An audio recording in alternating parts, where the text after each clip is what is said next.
So, Sibongile, thank you very much for making time to share your insights into the future of leadership. But before we go into leadership, can you tell us a little bit about yourself?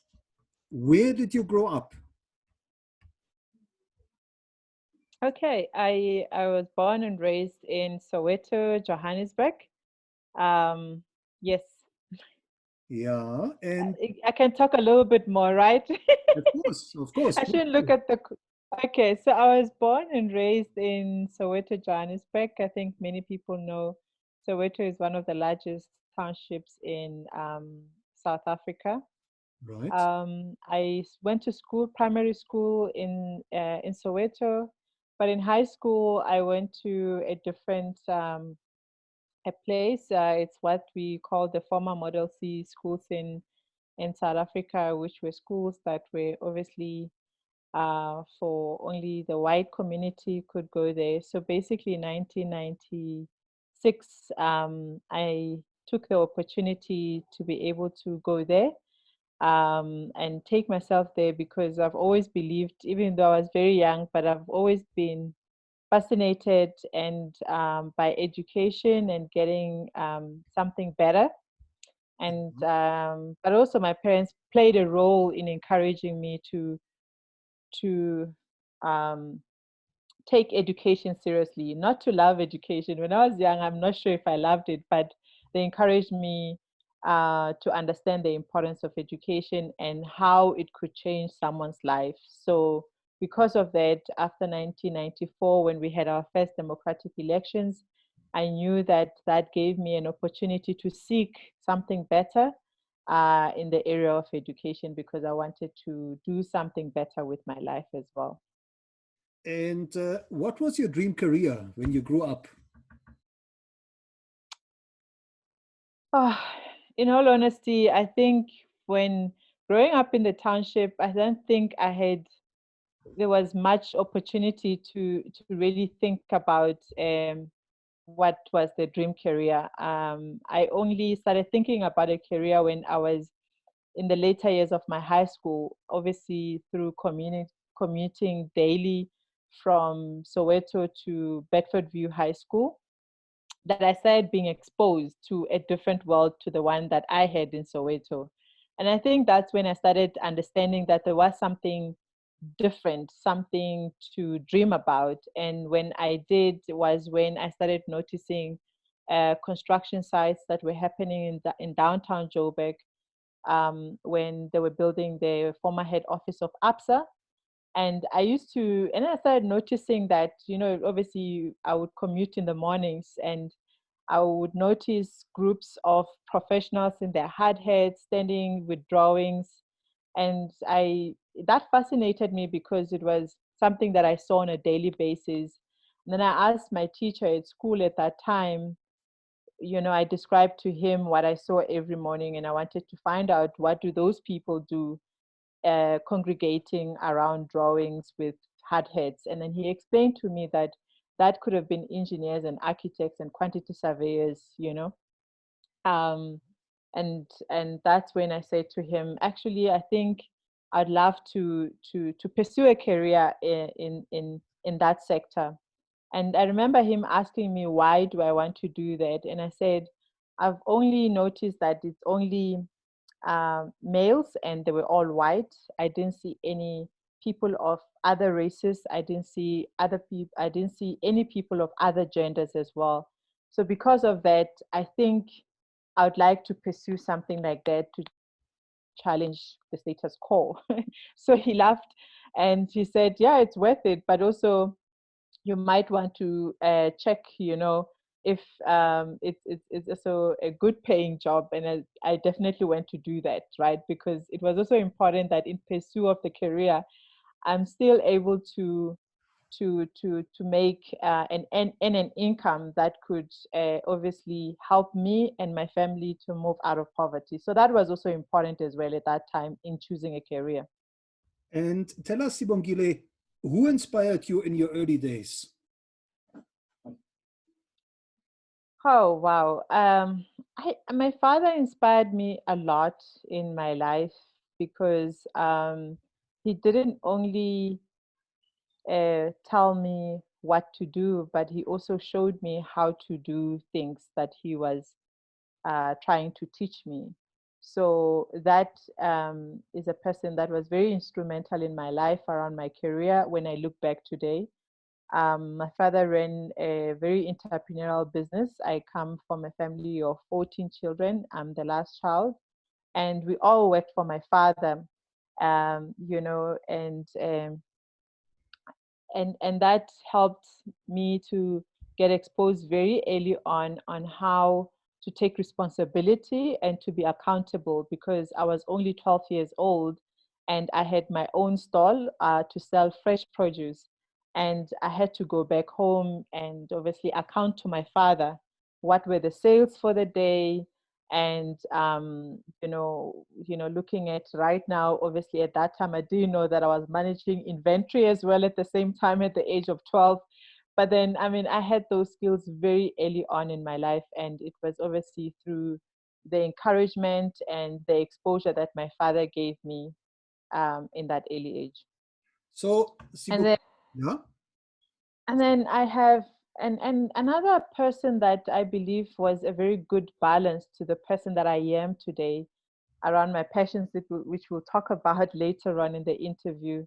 It's my mother. You know, my mother, she played a very instrumental role that I think early on in my life I didn't appreciate. But then if I look at my passions around how I use the skills that my father gave me in being passionate about socioeconomic issues and giving back and helping others, that is something that came from my mother. So I had two people that were very instrumental in my life. And tell us, Sibongile, where did you start your career? I graduated with a degree in architecture from the Cape Peninsula University of Technology. I worked a little bit, less than a year in Cape Town for an architectural company. And then I moved back to Johannesburg because I really wanted to pursue the opportunity to be an entrepreneur. And in Cape Town, I could see after assessing the environment that it was going to be a lot harder than in Johannesburg. So I moved back to Johannesburg. I worked again for less than a year for an architectural firm here. And thereafter, then I went into business with a friend of mine that lasted for 3 months because I joined his business. But somehow we started having problems very early on. And that is when I actually decided to go on my own and start my own company. This was in it was in 2006. I was 26 years old. Now, you're saying your passion is basically all about making Africa's healthcare more accessible and more affordable through technology. And today you're pioneering two initiatives, I believe. Please come again. I lost you there. I say, and today you're pioneering two initiatives in African healthcare and biomass. Can you tell us a little bit more about that? Yes, it's yeah, absolutely. So basically, my company that I started more than 15 years ago has always operated in healthcare. We were helping the government to basically look at planning and financing of infrastructure healthcare projects.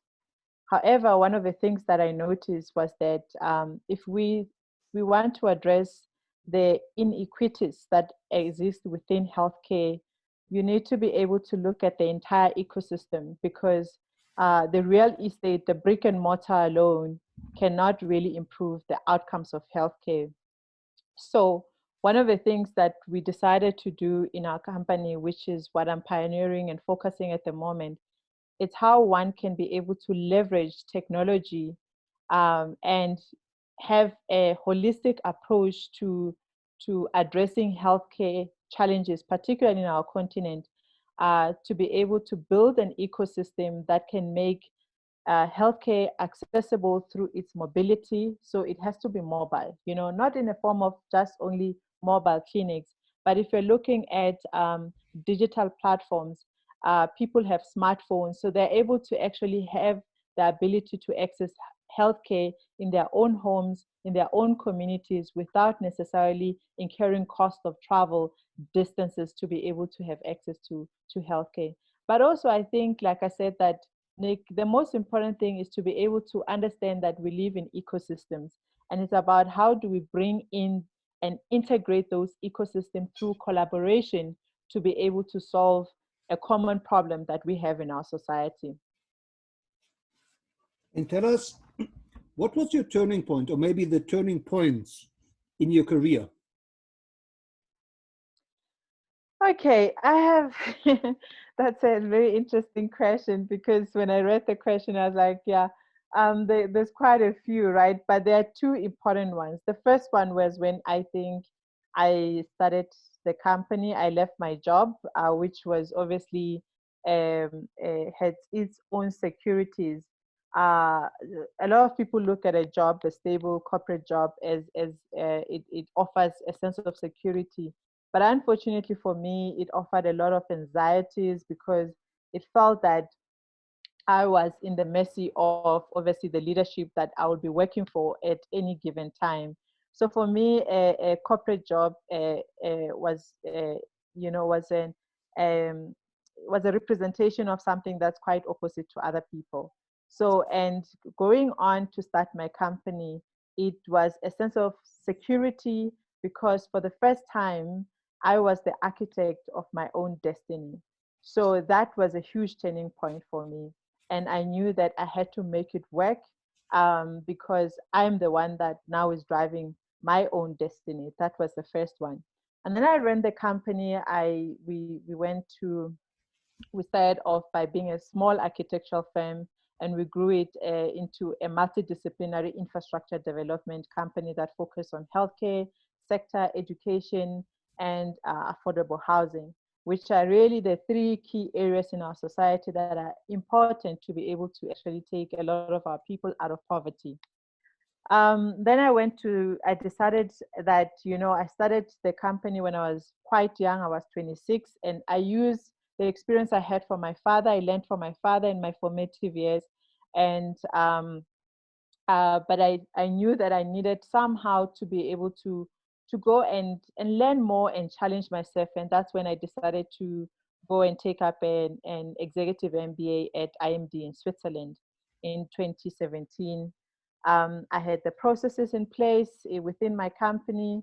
It was a very challenging degree to do. However, I was committed to be able to go and learn more and formalize some of my experiences that I've had over the years. However, in 2018, 2019, that is when the second turning point happened, when the company was facing challenges with regards to its cash flow, where we were facing non-payment from our clients. And really, we were at the point of collapse. And when you're an entrepreneur and you face a point of collapse, of course, you are full of fear, of everything that you've worked for 15 years at that time that was just going to collapse before your eyes. So you are really, really, really faced with this challenge. But at the same time, it was the ability where I saw it as my vision being tested. Do I really believe that I can continue to work in the environments that I operate in to be able to meet the objectives, which is to basically bring about a positive impact in our society? And that turning point actually brought about a very beautiful innovation within our company at the end. But I still had to go through it, because I had to look at how do I actually look at this crisis as an opportunity to be able to reassess my vision. It's, and in a vision, it's almost like, you want to get to a certain destination, but then the path to that destination will always come with challenges. So the destination, the objectives have not changed, but the crisis, which was the turning point, was an opportunity as well to assess if there are any pathways that are worth exploring to be able to really get there in a much more impactful way, which we eventually did in 2019. And Sibongile, can you tell us What is driving you today? Whew, what is driving me today is really how one can be able to how can I be able to continue to, first of all, use my abilities, my talent as an entrepreneur to be able to really bring about innovations that could improve the socioeconomic status of the underserved market. You know, people that are left in on the sidelines of society, because I come from those communities, and I think that is why it continues to be my passion, whether I'm seeing myself as an architect or as an investor. I still have that same drive, that passion to say, how can I every day wake up as a person, as Sibongile, what is it that I can do today to be able to improve um, and create an impact on other people's lives, that today a lot of the products that are being designed, or a lot of the services that are out there, have left them out because of certain uh, reasons that are unknown to them. So that really drives me. It's about really creating that positive socioeconomic impact on the underserved market. And Sibongile, talking about leadership, and I know this is a big question, but what does the future of leadership mean to you?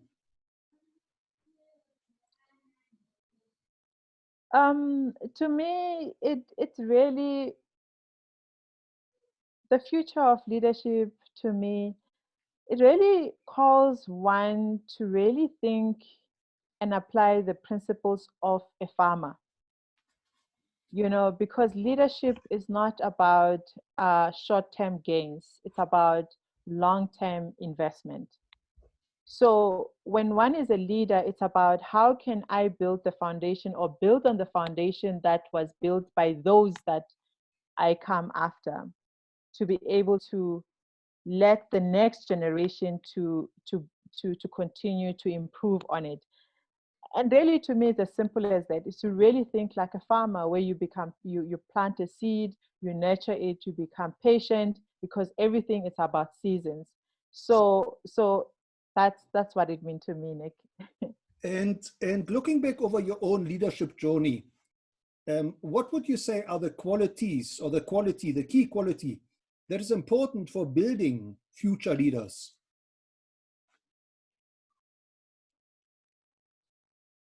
I think resilience is something, it's a quality that I think is critical to really, first of all, acknowledge.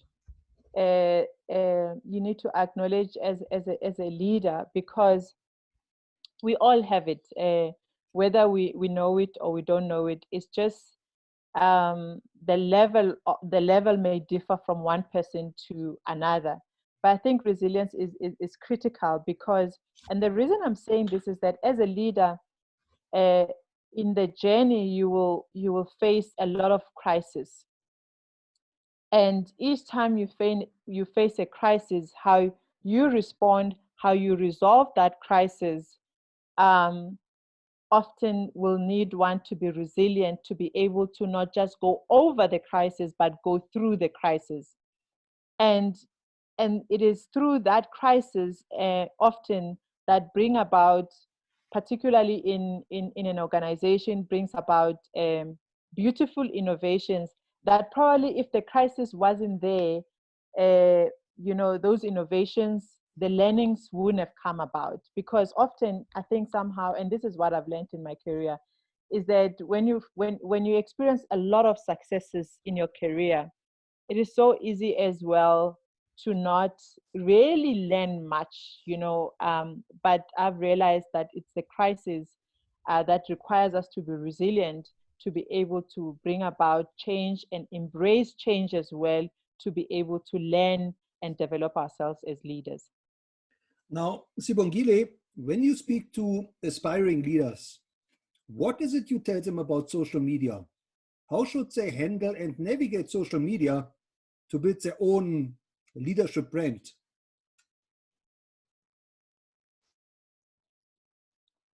Oh, okay, this question, I found it quite difficult actually, because, and I can probably talk from my side on how I approach social media.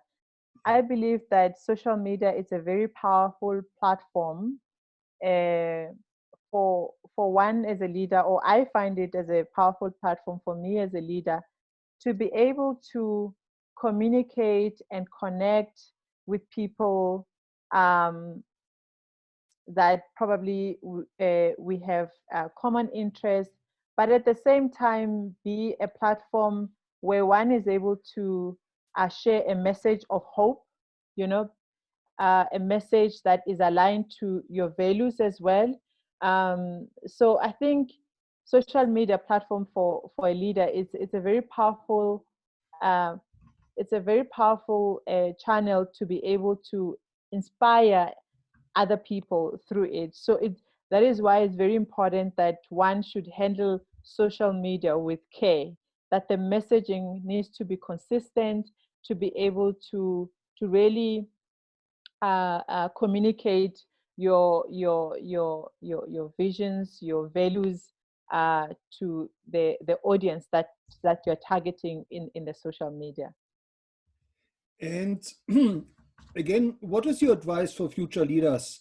What are the kind of challenges they should expect in their career?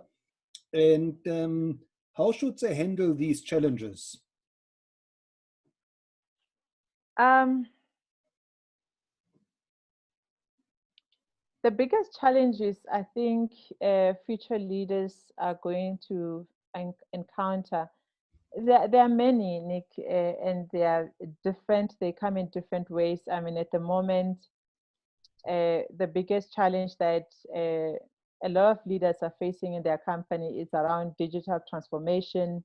I mean, it's great that right now, we are all connecting virtually, but I guess the question is, how do you then, which is fine, it's communication, we're virtual, but it's a small part of what we call digital transformation. It's about how will they actually um, respond to the disruption that is obviously coming through digitization, where their sectors are being disrupted, their companies are being disrupted, and and all of these different challenges. Sometimes it could be, how do you manage your the different challenges that are coming from society, where you find that, I'll give an example, in healthcare, we have to also start thinking about how do we make sure that patients are becoming more demanding around their healthcare data. How do you become more actually responsible towards the environment? How do you become more responsible towards, it's a multi-stakeholder. You have to manage all these multi-stakeholders within your company, and it's a lot more difficult. And there's also obviously, like I've said, there's technology, and a big challenge would be around doubt. And how do you manage the doubt in being able to take the first steps to be able to innovate within your company? Because there are people, and change is difficult. A lot of people will say, but this is how we've done things, why are we changing? So you might find that once you're trying to attempt to change because you're facing the challenges within your organization, your own team will cast a lot of doubt on you as a leader. So it's very important that even doubt, as a leader, you need to be able to develop skills that will ensure that you give assurance to your team as a leader, that and to be honest and be vulnerable as well, Nick, to say, I also don't know if this will be a success, but take them with you in whatever thoughts, whatever strategy that you are thinking about to employ in your organization, because a lot of us don't know what the future challenges are, or what the future, some of the jobs that will exist 50 years from now, apparently they've not even we don't even know what they are. So It's really about leading with that vulnerability as well. It's very important. And for leaders to know that vulnerability is not a weakness. It's actually a strength where you're being honest and open with your team. And Sibongile, if you were to design a curriculum for future leaders, what are some of the new skills you would want to factor in? I think the new skills would be, first of all, to recognize that how education was structured in the past probably 80 years or 100 years was for a different era that responded to the needs and the challenges that were faced by those people that lived in that particular season. And is to secondly recognize and ask ourselves that what does the fourth industrial revolution require us to behave, to think?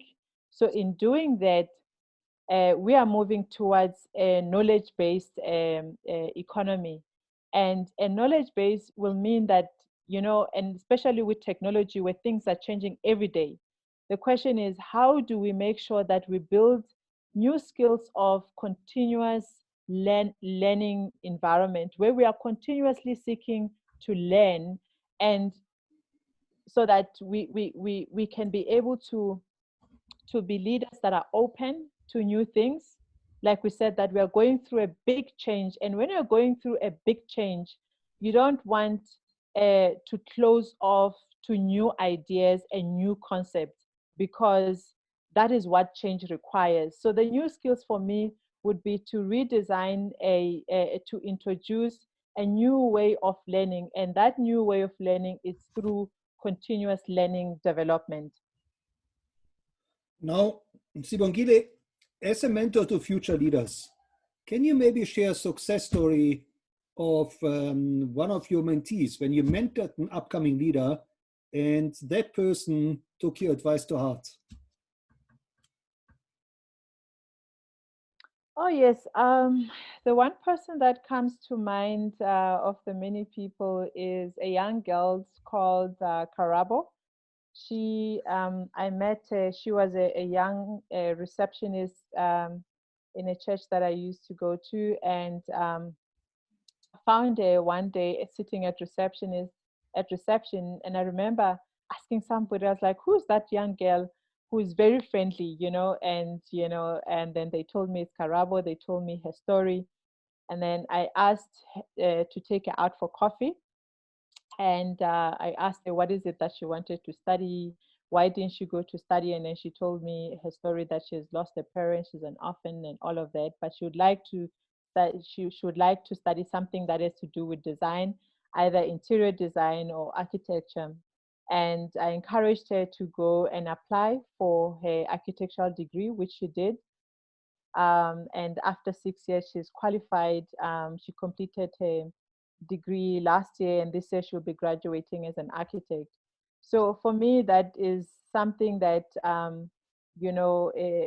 it's a success story that I'm very proud that there is just one person that I've watched her journey. I've watched how we've contributed into her life,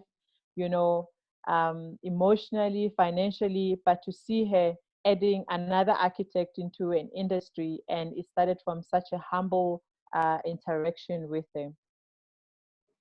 And Sibongile, are there any role models of leadership that you maybe have encountered in your career that you would recommend future leaders should study and learn from? There's so many, but there's one that obviously that is really a highlight for me, and that is it's Bill Gates. And the reason I would recommend people to study such a person, and simply for me why he's a role model for me, is the fact that when you're a leader or when you're a person or an entrepreneur, to give yourself the opportunity to be a life student, and because it's in learning, it's in continuous development of yourself, you will you will give yourself the opportunity to evolve as a person. You know, you can start off by being an architect, but then when you continue to learn and develop as a person, you can touch so many sectors and at the same time allow yourself the opportunity to really give your gifts to different parts of the world. And the one thing that I appreciate about him is that even though he started off in computers and, you know, but again, now he's basically he's innovating in other areas and not just in the technology space, but now into healthcare and other areas as well. So for me, I really he's a role model for me because he's a person who continuously allows himself to be a student of life, and that is I think it's absolutely beautiful. And Sibongile, how can our listeners connect with you, and where should they follow you? Okay, I am present in LinkedIn as Sibongile Manganyi-Rath, and then we have our website as well of our new venture, which is a primary healthcare solution. Is called Alma Clinics, so you can find us there as well. And last but not least, Sibongile, is there one piece of advice that you would really like to convey to future leaders that they should implement in their own leadership and maybe in their own life? My personal advice to any leader or person in general is to seek to be the student of life. You know, read books. You know, read. Continue to involve yourself in trying to learn and empower yourself as a person, because we are living in times, like I said, Nick, that where it's a knowledge-based economy where we are continuously, things are changing so fast, and one has to continuously really allow themselves to be that student of life, you know. So that for me is really that's my personal advice, is to, you know, just continue to seek to be a student of life. Well, Sibongile, thank you so much for sharing your insights and your wisdom into the future of leadership and reminding us that every crisis is an opportunity. And it's really our lifelong learning that will determine our success. Thank you so much. It was really a pleasure.